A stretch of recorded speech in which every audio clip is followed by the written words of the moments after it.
So y'all, let's get into one of the most requested hair types that I have seen lately. Burmese curly is blowing up all over the place, but let's talk about versatility, because you don't always see that, right? We're gonna get into this wig superpowers, because baby, yeah, she has them. This wig is from CurlyMe. This is their soft, light, fluffy human hair 99J 20-inch 9x6 Burmese curly wig. Now, I said a lot right there and I'm still not finished.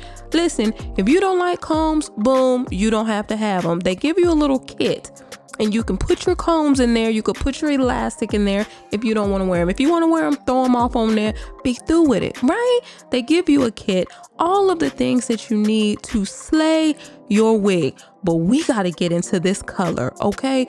Now that Burmese curly wigs are literally all over the place, now there's starting to be certain plays on color, and when I tell you, I'm here for it. This is one of the most vibrant colors that I've worn in a long time. I love the fact that this wig is so secure. It has the ear cutouts for a nice, comfortable fit, perfect for people who wear glasses. It has elastic in the back. It has a drawstring. It has the silicone strips that hold onto the back of that neck like a good relationship, okay? It's all about styling now. And speaking of styling, girl, how come we got so many options? Oh my goodness. I'm gonna show you a couple different styles today that you can do with your Burmese curly wig. If you got one and you're like, you know what? I've worn her as is so many times. How can I want to do something different. I want to do something different with my Burmese curly wig. I got you, okay? Stay to the end to get you a few ideas. Okay, you don't have to do this because the wig already comes pre-cut. But sometimes I like to go in and just trim a little bit more of that lace off, just depending on if you want to be extra or not, okay? Because they're gonna leave a little bit of lace there because you want to make sure there's enough for the people who want that much lace. And in that way, if you don't want that much lace, you can just cut it.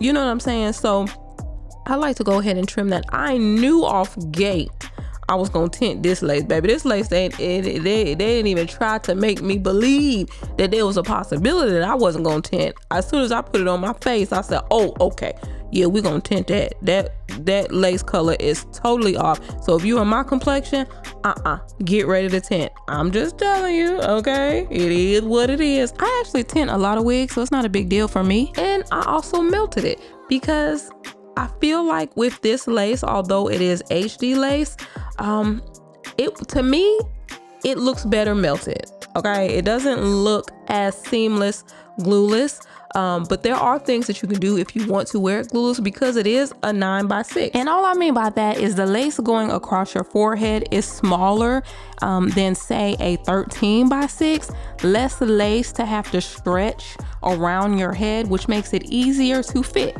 It's much easier, so you can wear it glueless. To me, it looks better melted. So bam, that's it, that's all.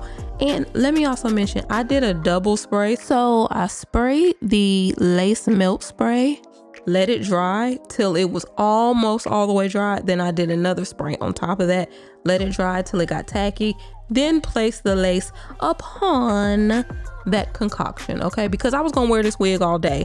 That's why I did that. Here, I'm really just designing the wig.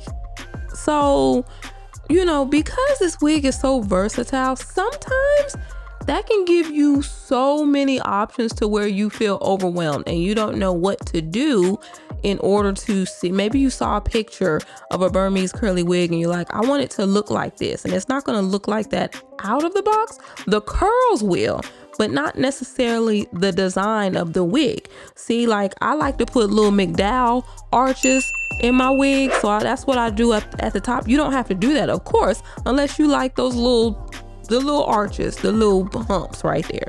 So you don't necessarily have to do anything that I just did. But once you apply a little building fun to that lace, baby, look at it. Huh? Yes.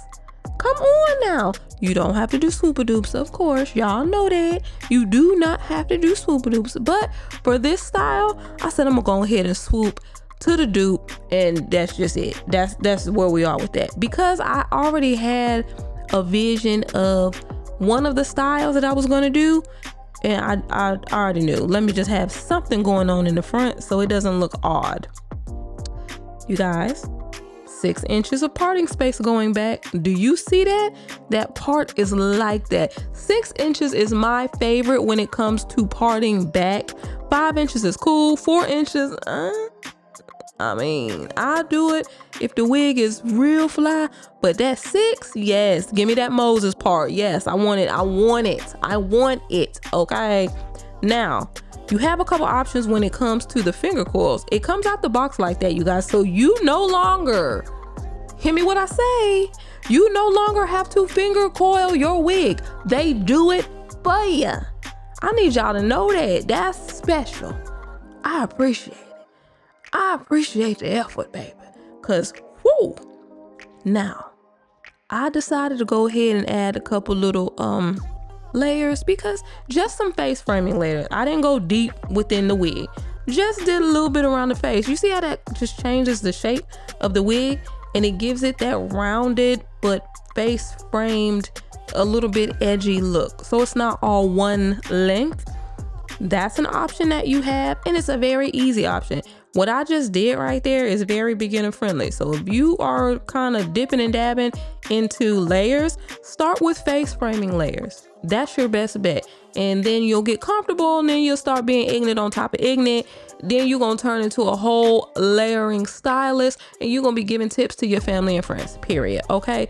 The more you fluff this wig, the bigger she will be. And honey, yeah, you know, that's my cup of tea. I would have stopped right there, but I wanted to show you another style with this. And I've done this style before.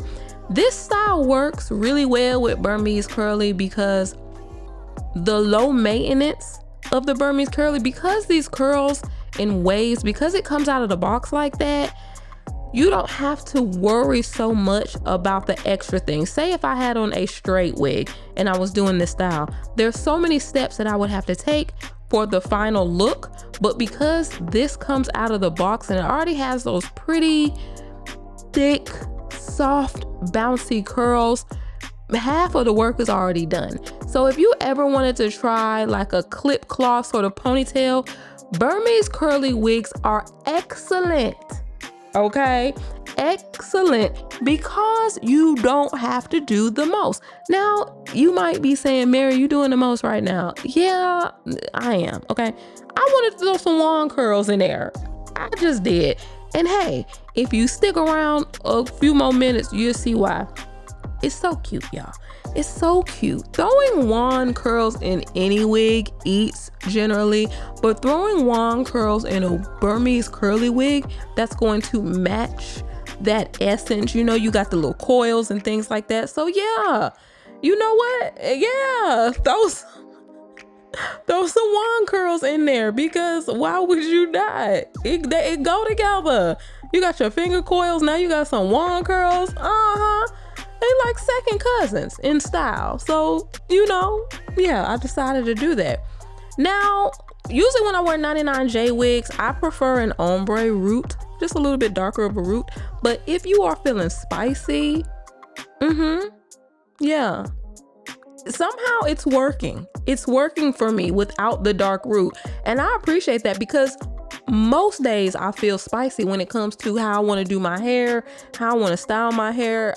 I'm like, yeah, let's step out on faith a little bit. Look at those curls. That is so cute.